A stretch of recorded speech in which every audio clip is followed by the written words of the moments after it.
दोस्तों, मदन एक ऑटो चालक है। वह अपना ऑटो चलाया करता है और उसी से अपना गुजारा किया करता है। तभी एक दिन अचानक से उसे ट्रैफिक पुलिस रोक लेती है और कहती है कि तुमने ट्रैफिक नियमों का उल्लंघन किया है। तुम्हें जुर्माना भरना पड़ेगा। मदन कहता है कि मैंने कौन से ट्रैफिक नियमों का उल्लंघन किया है? मुझे जरा बताएंगे? तो उसके बाद पुलिस वाले कहते हैं कि या तो जुर्माना भर, वरना तुम्हें हमारे साथ थाने में चलना पड़ेगा। अब मदन जैसे उस थाने का नाम सुनता है तो उनसे कहता है कि मैं जुर्माना नहीं भरूं, मुझे उस थाने के अंदर ही ले चलो। क्योंकि उस थाने के अंदर उसकी पत्नी, जिसका नाम था कविता, 2 दिन पहले उस थाने के अंदर उसकी पोस्टिंग हुई थी और मदन ने अपनी पत्नी को ऑटो चलाकर पढ़ा लिखा कर इस काबिल बनाया था। तो उसे विश्वास था कि उसकी पत्नी उसकी मदद करेगी और पूछेगी कि कौन से ट्रैफिक नियमों का उल्लंघन किया है। इसके बाद मदन बेखौफ होकर उस थाने के अंदर चला जाता है। वहां पर जाने के बाद एक कुर्सी पर उसको बैठा दिया जाता है। डीएसपी मैडम थी। वह फोन पर किसी से कहने लग रही थी कि इस तरह से जानकारी निकालने की कोशिश मत करो। किसी को जरा सा पद क्या मिल गया, तुम लोग सब जगह पर ऐसे ही यूज करने लगे मेरे नाम को। आइंदा मुझसे ऐसी उम्मीद मत रखना। इस तरह की फटकार वह फोन से किसी को लगा रही थी। उसके बाद डीएसपी मैडम वहां पर आती हैं और कांस्टेबल से पूछती हैं कि इसको क्यों पकड़ कर लाए हो। उसके बाद कांस्टेबल बताता है कि इसने ट्रैफिक नियमों का उल्लंघन न किया है और यह जुर्माना देने से मना कर रहा है। अब इसके बाद मदन आशा भरी निगाहों से अपनी पत्नी की तरफ मुस्कुराकर देख रहा था। लेकिन तभी उसकी पत्नी कहती है कि अगर यह जुर्माना नहीं दे रहा है तो इसका ऑटो जब्त कर लो, इसको यहां से भगा दो। इस बात को मदन जैसे ही अपनी पत्नी के मुंह से सुनता है तो एकदम हैरान और परेशान सा हो जाता है, क्योंकि उसकी पत्नी को उसने ऑटो चलाकर पढ़ा लिखा कर इस लायक बनाया था और उसकी पत्नी ने आज उस ऑटो को ही बंद करने के लिए बोल दिया था, जिस ऑटो की वजह से वह डीएसपी बनी थी। अब इसके बाद मदन मायूस हो जाता है और कविता की तरफ सूखी सी आंखों से देखने लगता है। उसके बाद उसकी पत्नी हवलदार से कहती है कि जल्द से जल्द इसे यहां से निकालो और ऑटो को जब्त कर लो। कल आकर ये कोर्ट से छुड़ा लेगा। अब मदन इसके बाद उस थाने से भारी कदमों के साथ, उसकी आंखों में आंसू थे, चेहरे पर मायूसी थी, धीरे धीरे चलकर अपने घर की तरफ जाने लगता है। वह रास्ते में सोचता हुआ जाता है कि जिस दिन कविता को मैंने पढ़ाना लिखा चालू किया था, तो उस दिन तो यह बड़ा कहा करती थी कि इतने में किसी अच्छी सी पोस्ट को हासिल न करूं। उतने दिन ही तो मेहनत कर लो, उसके बाद तुम्हें मेहनत करने की कोई जरूरत नहीं है। मदन के घर में मदन की पत्नी, उनका एक लड़का है जिसकी उम्र 6 साल है। एक मदन की माँ है जो काफी ज्यादा बुजुर्ग हो चली है। अब भारी कदमों के साथ इन सभी बातों के बारे में सोचता हुआ अपने घर पहुंचता है और वहां जा जाकर अपनी माँ को पूरी बात के बारे में बताता है। वह कहता है कि माँ, कविता तो इतना बदल गई है कि उसने मुझे पहचानने तक से इनकार कर दिया और मेरा ऑटो भी जब्त कर लिया, जिस ऑटो को चलाकर मैंने उसे डीएसपी बनाया था।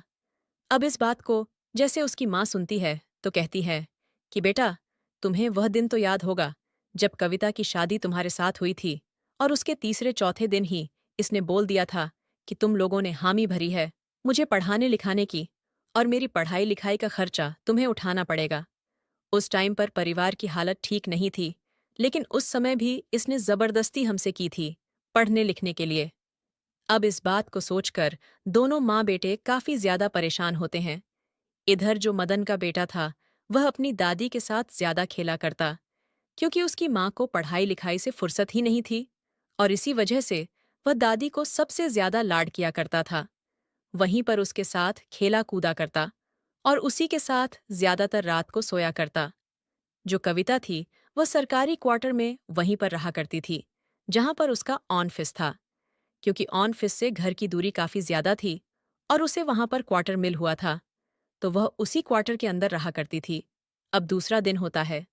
दूसरे दिन कविता वेट कर रही थी कि वह आएगा और आकर कोर्ट से ऑटो को छुड़ाने के लिए कागज बनवा के लाएगा। उसके बाद कविता इंतजार करती रहती है, लेकिन जो मदन है वह वहां पर नहीं आता है अपने ऑटो को छुड़वाने के लिए। इस बात को देखकर कविता को बड़ा ही गुस्सा आता है और वह गुस्से से भरी हुई सीधा अपने घर जाती है। मदन के पास वहां जाकर देखती है जो उसकी सास है उसके बालों की छंपी कर रही है और मदन वहीं पर नीचे बैठा हुआ है और मदन का बेटा वहां पर खेल रहा है। दोनों का, किसी का भी उस बेटे की तरफ ध्यान नहीं था। वह अच्छी तरह से खेल रहा था। अब इस बात को देखकर वह खामखा ही अपने पति और अपनी सास पर भड़क जाती है। कहती है कि तुम लोगों को बच्चे संभालने भी नहीं आते। इस तरह से बच्चे संभाले जाते हैं। अगर इसको कुछ हो जाएगा तो कौन जिम्मेवार रहेगा? उसके बाद मदन अपनी पत्नी की तरफ देखता है और उससे कहता है कि यह तुम क्या कह रही हो? बच्चे संभालने नहीं आते। अब तक यह जितना भी बड़ा हुआ है, उतना माँ ने ही इसको बड़ा किया है और उन्हें अच्छी तरह से पता है कि बच्चे को किस तरह से संभाला जाता है। तुम इसके बारे में ना ही बोलो तो ही अच्छा है। अब जैसे ही मदन के मुंह से ये बात कविता सुनती है, तो एकदम से उस पर भड़क जाती है और कहती है कि तुम ऑन्टो को लेने के लिए क्यों नहीं आए? मैंने सारा इंतजाम कर दिया था और तुम वहां पर नहीं पहुंचे टाइम पर। अब इस बात को सुनकर मदन कहता है कि तुम्हें इतनी ही पड़ी थी, तो उस दिन थाने में ही ये मना कर दिया होता कि इसके ऊँटों को जब्त न किया जाए और इसने कोई भी गुनाह नहीं किया है और मैंने असलियत में भी कोई गुनाह नहीं किया था। कहीं तुम यह सोचने लगे कि मैं तुम्हारी वर्दी का फायदा उठा रहा था। तुम असलियत को तो निकाल सकती थी, क्योंकि तुम बड़ी अधिकारी हो, तो असलियत तो तुम्हारे सामने आ ही सकती थी। अब इसके बाद कविता उस पर चिल्लाने लगती है और कहती है कि तुम लोग गंवार हो और तुम क्या जानो किस तरह से ड्यूटी की जाती है, और मेरे बच्चे को भी तुम अच्छी तरह से नहीं संभाल सकते। ऐसा कहकर वह अपने बच्चे का हाथ पकड़ती है और उसे लेकर उसके कमरे में चली जाती है। वहां से उसके बच्चे के सारे सामान को पैक करती है और जाते हुए कहती है कि मुझे अब तुम जैसे गंवारों के साथ नहीं रहना, और मैं कहाँ तक अपनी बुद्धि को खराब करूंगी। तुम लोगों से जबान लड़ाकू लोग तो इसी तरह से जबान लड़ाने के लिए यहाँ पर बैठे हो। मदन कहता है कि ठीक है, अगर तुम्हें यह अच्छा लगता है तो वैसा ही करो। लेकिन उसका जो बेटा था 6 साल का, वह बार बार अपनी दादी की तरफ उंगली कर रहा था और कह रहा था कि दादी, मुझे मम्मी के साथ नहीं जाना, मुझे पापा और तुम्हारे साथ ही रहना है। क्योंकि जो कविता थी, उसने कभी भी अपने बच्चे को लाड प्यार से नहीं रखा था। वह तो केवल पढ़ाई की ओर ध्यान दिया करती थी। अब इसके बाद कविता उसका हाथ पकड़कर और उसकी तरफ गुर्रा हुए उसको अपने साथ उसी क्वार्टर पर ले जाती है जहां पर वह रहा करती है। अब इसके बाद कविता लड़ाई करके वहां से चली गई थी। अब जैसे ही ये बात कविता के माता पिता को पता चलती है, तो वह लोग कविता को बहुत खरी खोटी सुनाते हैं और कविता, जो कि अपनी वर्दी के घमंड में थी, वह कहती है कि मुझसे कोई भी नाता रखने की तुम्हें जरूरत नहीं है।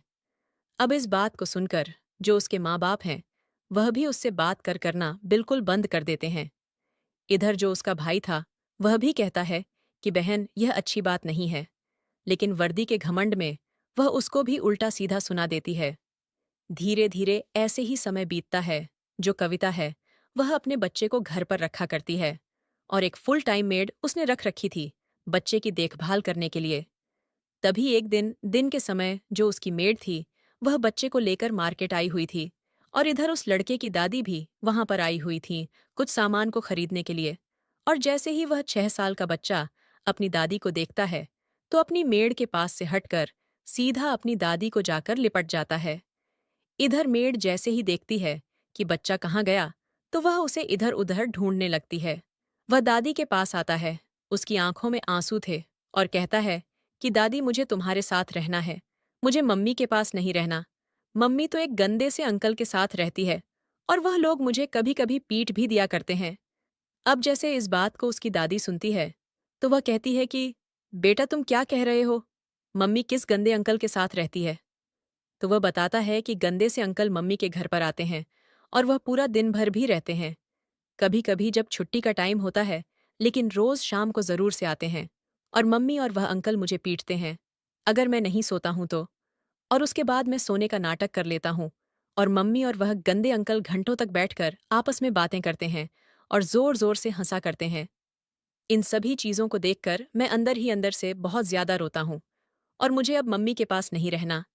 इतनी ही देर में कविता की मेड भी वहां पर आ जाती है और उस बच्चे को उस बूढ़ी महिला से बात करते हुए देख एकदम से उसका हाथ पकड़ लेती है। वह मेड उसे खींचने लगती है, लेकिन वह कहता है कि मुझे मम्मी के पास नहीं रहना, मुझे दादी और पापा के पास रहना है। उसके बाद दादी उस मेड से कहती हैं कि कोई बात नहीं, तू ऐसा कर, जो भी सामान तुझे खरीदना है वह खरीद ले, इतनी देर में इसी के साथ बैठी हुई हूं। अब इसके बाद दादी का भी बहुत ज्यादा मन था कि वह अपने पोते को अपने साथ ले जाए, लेकिन वह मजबूर थी, क्योंकि उस मेड ने उससे कहा था कि मेरी मालकिन ने मुझे सख्त हिदायत दी है कि यह बच्चा उनके पास नहीं जाना चाहिए। अब इस बात को सुनकर वह अपने पोते को समझाती है। कहती है कि बेटा कोई बात नहीं, तुझे अभी अपनी मम्मी के पास ही रहना पड़ेगा और हम लोग किसी दिन आएंगे और तुझे अपने साथ ले जाएंगे। ऐसा कहकर वह उस लड़के को समझाकर उस मेड के साथ भेज देती है और उसके बाद वह अपने घर आ जाती है। उनके दिमाग में यही बातें चल रही थीं जो उस छोटे से बच्चे ने उन्हें बताई थीं कि उसके बेटे की बहू इस तरह का कृत्य भी कर रही है। अब यह बात आकर वह अपने बेटे को बताना तो नहीं चाहती थी, लेकिन मजबूरन उसे बताना पड़ता है। वह अपने बेटे को पूरी कहानी के बारे में बताती है। कहती है कि पोता मिला था और वह ऐसे कह रहा था कि कोई गंदे अंकल है, वह उसे पीटा करते हैं। उसके बाद एक दिन छुट्टी का दिन था और छुट्टी के दिन बिना बताए जो मदन है अपनी माँ के साथ अपनी पत्नी के सरकारी आवास पर पहुंच जाता है। वहां जाने के बाद जैसे ही डोरबेल बजाता है तो अंदर से कविता निकलती है, जो कि अभी नींद में ही थी, और उसने जैसे ही दरवाज़ा खोला तो एकदम से सकपका जाती है। वह एकदम से कहती है कि तुम लोग यहाँ पर क्या कर रहे हो? अब उसकी इस बात को जैसे ही मदन और उसकी माँ सुनते हैं तो मदन की माँ कहती है कि तुम माँ बेटे से, हम माँ बेटे मिलने आ गए। क्यों? हमने कोई गलत किया? अब इस बात को सुनकर जो कविता है वह एकदम से चुपचाप सी खड़ी रह जाती है। इसके बाद मदन उस घर के अंदर घुसता है और वह देखता है कि उसके कमरे के अंदर बेड के ऊपर एक नौजवान लड़का लेटा हुआ है और उनका जो बच्चा है वह दूसरे बेड पर ऐसे ही पड़ा हुआ है। अब इन सभी चीजों को देखने के बाद मदन को बड़ा गुस्सा आता है और वह एकदम से एक जोरदार चांटा अपनी पत्नी को जड़ देते हैं। और जैसे ही कविता के एक चांटा लगता है तो वह व्यक्ति खड़ा होता है और कहता है कि कौन है ये बदतमीज जो यहाँ पर आकर तुझे चांटा मार रहा है। उसके बाद कविता एकदम से उस व्यक्ति से कहती है कि यही तो है मेरा निकम्मा गवार पति। अब इस बात को जैसे मदन सुनता है उसे और भी ज्यादा गुस्सा आता है। गुस्से के मारे उसका शरीर कंपन करने लगता है, लेकिन उसकी माँ ने उसे समझा रखा था कि बेटा इस तरह से नहीं किया करते। ये पहला चांटा तो उसने ऐसे ही मार दिया था, क्योंकि वह भावनाओं में बह गया था। अब इसके बाद वह जाता है और अपने बेटे को अपनी गोद में उठाता है और कहता है कि अच्छा, तो इसीलिए तुम यहाँ पर रहा करती थी। दरअसल दोस्तों, जो और व्यक्ति था, जिस अंकल के बारे में उनका लड़का बात कर रहा था, वह और कोई नहीं, कविता का सीनियर था, जो ट्रेनिंग के दिनों से ही कविता के साथ अवैध प्रेम प्रसंग में था। अब इसके बाद जब सारा भेद खुल ही गया था तो कविता भी कहती है कि चलो ठीक है, यह तो अच्छा हुआ जो तुम लोगों ने आकर अपने आप ही देख लिया। वह कहती है कि मुझे तुम जैसे गंवार से कोई रिश्ता नहीं रखना और आज के बाद मुझे अपनी शक्ल मत दिखाना। इसके बाद मदन अपने बच्चे को लेकर वहां से जाने लगता है। उसकी माँ भी पीछे मुड़कर जाने लगती है। तभी कविता एकदम से मदन को रोकती है और कहती है कि जाते जाते इस काम को और कर जाओ। मैंने डिवोर्स के पेपर पहले ही तैयार कर रखे हैं और इस पर साइन भी कर दो। उसके बाद मदन उन पेपरों पर साइन कर देता है और वहां से अपने बच्चे को लेकर चला जाता है। वह घर जाकर एक कमरे के अंदर बैठे हुए थे। उसने कविता को डिवोर्स दे दिया था। डिवोर्स भी उनका लगभग कंप्लीट ही हो गया था, क्योंकि कविता ने पहले से ही डिवोर्स के पेपर बनवा रखे थे। अब कुछ दिनों तक उनका केस चलेगा और केस चलने के बाद उन दोनों का डिवोर्स हो जाएगा। अब मदन घर के अंदर बैठा है, उधर उसकी माँ बैठी हुई है और वह सोच रही है कि किस तरह से बेटे की गृहस्थ को अच्छी तरह से चलाया जाए। अब उसके बाद मदन की माँ पुरानी संदूक को खोलने लगती है और उसमें ढूंढने लगती है कि शायद ऐसा कुछ मिल जाए जिससे फिलहाल कुछ थोड़ा बहुत काम करने के लिए हमें मदद मिल सके। ढूंढते ढूंढते संदूक के सबसे नीचे उसे एक पेपर मिलता है, एक जमीन का। उसके बाद में उस पेपर को मदन को दिखाते हुए कहती है कि बेटा देखो, यह क्या चीज है।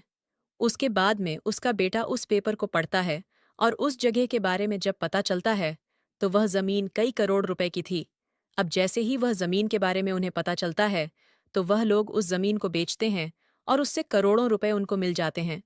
अब करोड़ों रुपए उनके पास आ गए थे, अच्छा सा घर बनाते हैं। और जो मदन था, मदन पढ़ने में काफी ज्यादा होशियार था, लेकिन अपनी पत्नी की पढ़ाई के लिए उसने अपनी पढ़ाई को दांव पर लगा दिया था। पत्नी की पढ़ाई करवाने के लिए उसने अपनी पढ़ाई को छोड़ दिया था और वह ऑटो चलाकर अपने घर का भरण पोषण किया करता है और अपनी पत्नी को ही पढ़ाया लिखाया करता था। तो वह फैसला करता है कि मैं भी अच्छी तरह से पढ़ाई लिखाई करूंगा और मैं दोबारा से एक अच्छे से मुकाम को हासिल करूंगा। इसके बाद मदन अपनी पढ़ाई को दोबारा से चालू कर लेता है। इधर उसकी जो माँ थी, वह भी घर के अंदर ही अचार और पापड़ बनाने का बिजनेस चालू कर लेती है।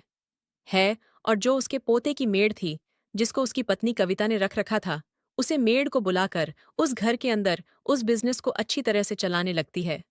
धीरे धीरे वह लोग मेहनत करते हैं और मेहनत करते हैं।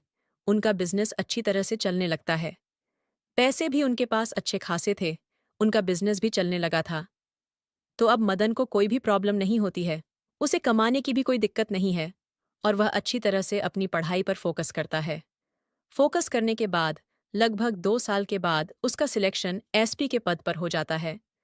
अब जैसे ही वह एसपी बना था, तो खबरों में उसका ही नाम चला करता था। कोई कहता कि ऑन्टो वाला एसपी बन गया, उसने मेहनत की। और कोई उसकी माँ से आकर पूछा करता। बहुत सारे लोग इंटरव्यू लेने के लिए उनके घर पर आया करते और उसका अच्छी तरह से इंटरव्यू लिया करते थे।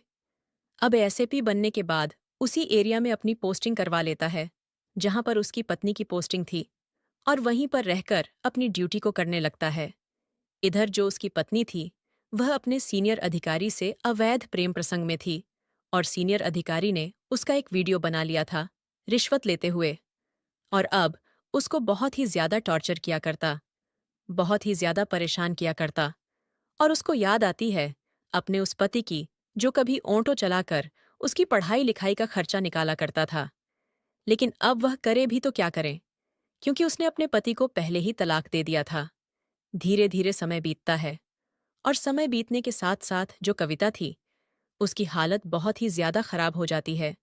जिस व्यक्ति के चुंगल में फंसी हुई थी, उसने शादी पहले ही कर रखी थी और उसके 2 बच्चे थे। और यह बात जैसे कविता को पता चलती है, तो वह कुछ कह पाती। इससे पहले वह उसे धमकी दे देता है कि मैंने तुम्हारा वीडियो बना रखा है, अगर तुमने मुझसे कुछ कहा तो तुम्हारी पोस्ट भी जाएगी और साथ ही साथ दुनिया में मुंह दिखाने लायक नहीं रहोगी। अब इस डर के कारण कविता उससे कुछ नहीं कहती है। वह खाना पीना छोड़ देती है, अच्छे कपड़े पहनना छोड़ देती है और उस व्यक्ति ने उसे फोन रखने से भी मना किया था। अब उनके थाने में, जिस थाने में कविता नियुक्त थी, उस थाने में एसपी साहब के स्वागत के लिए पार्टी रखी जानी थी और उसमें कविता से भी कहा जाता है। उसकी राय मांगी जाती है तो कविता हामी भर लेती है, कहती है कि ठीक है, आप ऐसा करो, पार्टी दे देना, अच्छी बात रहेगी। उसके बाद दूसरे दिन पार्टी का आयोजन किया जाता है और पार्टी में एक स्टेज बनाया गया था। उस स्टेज पर 2 शब्द कहने के लिए कविता को बुलाया जाता है। लेकिन कविता मायूसी जैसी उस स्टेज के ऊपर चढ़ती है तो एकदम से उसे चक्कर आ जाते हैं और वह बेहोश होकर गिर जाती है। उसके बाद कविता को उठाकर हॉस्पिटल पहुंचाया जाता है। अब मदन देखता है कि ये वही कविता है जो कुछ दिन पहले इतने घमंड में रहा करती थी। आज उसकी हालत बहुत ज्यादा खराब हो गई थी, क्योंकि दोस्तों, वह सूख कर तिनका हो गई थी और ना ही वह अच्छी तरह से खाया करती और दिन रात उसे उसी वीडियो की चिंता सताई करती थी, क्योंकि वह पैसों के चक्कर में इधर उधर से रिश्वत लिया करती और उसी के साथी ने उसका वीडियो बना लिया था और बार बार उसे वायरल करने की धमकी दिया करता। अब वह जैसे चाहे उस तरह से उसको रखा करता और इसी तरह से उसके दिन बीत रहे थे। हॉस्पिटल में जाती है। हॉस्पिटल में डॉक्टर साहब कहते हैं कि कमजोरी के कारण इसकी हालत हुई है। अब जब मदन इस बात को सुनता है तो बड़ा ही हैरान होता है। वह सोचने पर मजबूर हो जाता है कि एक डीएसपी को ऐसी क्या कमजोरी हो गई। उसके पास इतने पैसे भी नहीं बचते कि वह अच्छी तरह से अपने खाने पीने का ध्यान रख सके। अब इसके बाद एसपी साहब अपने कार्य को करने में लग जाते हैं और धीरे धीरे जो कविता है, वह बार बार सोचा करती कि मैं कभी ना कभी मदन से मिलूंगी और पूरी बात के बारे में उसे बताऊंगी। इसी तरह से कुछ दिन और बीत जाते हैं। एक दिन कविता मार्केट में जा रही थी, तभी उसे उसकी सांस मिलती है और वह एकदम से उसके सामने आकर खड़ी हो जाती है। कहती है कि माँ जी, आप कैसी हो? तभी एकदम उसकी सांस कहती है कि कौन हो बेटी, तुम इस तरह से मुझे माँ जी क्यों कह रही हो? तो उसके बाद वह कहती है कि माँ जी, मैं कविता हूँ, आपने मुझे पहचाना नहीं, क्योंकि उसकी सास ने अभी चश्मा नहीं पहना था और बिना चश्मे के उसे अच्छी तरह से दिखाई नहीं देता था और कविता की शक्ल बिल्कुल बदल चुकी थी, कम खाने की वजह से और उसकी बुरी हालत की वजह से। तो उसकी सास कहती है कि मैंने तुझे नहीं पहचाना, और पहचान कर भी तुझे क्या फ़ायदा, जो तूने मेरे बेटे को इस तरह से ठुकरा दिया। क्योंकि अब उसकी सास का बिज़नेस भी अच्छी तरह से चल रहा था। वह मार्केट में अपने बिज़नेस से रिलेटेड सामान लेने के लिए ही आई थी। वह उसको नहीं पहचानती और दुत्कार हुए वहाँ से भगा देती है, उसके पैरों में पड़ जाती है। कहती है कि माँ जी, मुझसे बहुत बड़ी गलती हो गई। मदन से कह दीजिए, मुझे दोबारा से अपना लेंगे। मुझे माफ़ कर दीजिए। उसके बाद उसकी सास कहती है कि बेटी, तूने जो किया है, उसका फल तो तुझे भुगतना पड़ेगा। ऐसा कहकर वह उसे दूर हटाते हुए वहां से अपने काम को करने के लिए चली ली जाती है। धीरे धीरे कुछ दिन और बीतते हैं। अब जो कविता है, उन सभी चीजों से बहुत ज्यादा दुखी हो गई थी। वह एक दिन उस व्यक्ति के पास जाती है जिसके चुंगल में फंसी हुई थी, और उससे कहती है कि चाहे तू इस वीडियो को वायरल कर दे या फिर मेरी जान ले ले, मैं अब तुम्हारे पास नहीं रहूंगी। ऐसा कहकर वह वहां से भागकर मदन के घर पर आ जाती है, और मदन के घर का दरवाजा खटखटा है। मदन जैसे ही अंदर से दरवाजा खोलता है तो देखता है कि उसके सामने कविता खड़ी हुई है, जो बहुत ही बुरी कंडीशन में है। वह कहता है कि हाँ जी, कौन आपको किससे मिलना है? तो कहती है कि मदन, मैं कविता हूँ, मैं तुम्हारी पत्नी हूँ, और तुम्हारा बच्चा मेरे पास है। तो मदन कहता है कि इस बच्चे के लिए तो मैं पहले ही तुम्हें तलाक दे चुका हूँ, और इस बच्चे को मेरे पास ही रहना है। मैं तुझे नहीं जानता। तू कौन है? अगर आज के बाद तू यहाँ पर आई तो मुझसे बुरा कोई नहीं होगा। ऐसा कहकर मदन दरवाजे को उसके मुंह पर ही बंद कर देता है। कविता की आंखों से आंसुओं की झड़ी बह रही थी, और वह बहुत ही ज्यादा चीख चीखकर रो रही थी। अब इस बात को मदन की माँ भी अंदर से सुन रही थी, लेकिन वह कुछ भी रिएक्शन नहीं करती है, क्योंकि कविता ने मदन के साथ बहुत गलत किया था, और उस बात के बारे में मदन की माँ को पता था। अब इसके बाद वह वहां से जा ही रही थी। तभी एकदम से उसे पता चलता है कि जो वीडियो उस व्यक्ति ने उसका रिकॉर्ड किया था, वह वायरल कर दिया है, और उसको वायरल होने की वजह से उसकी ड्यूटी भी छूट गई है। अब इन सभी चीज़ों को देखते हुए कविता बहुत ही ज्यादा परेशान हो जाती है, और वह अपने भाई के पास फ़ोन करती है। लेकिन उसका भाई भी उससे नफरत किया करता है, क्योंकि कविता ने जब दूसरे व्यक्ति के साथ अवैध प्रेम प्रसंग बनाए थे, तो उस वजह से उसके माता-पिता कुछ दिनों में इस गम के कारण इस दुनिया को छोड़कर जा चुके थे, और इन सभी का जिम्मेदार वह अपनी बहन कविता को मानता था। और बहुत दिन पहले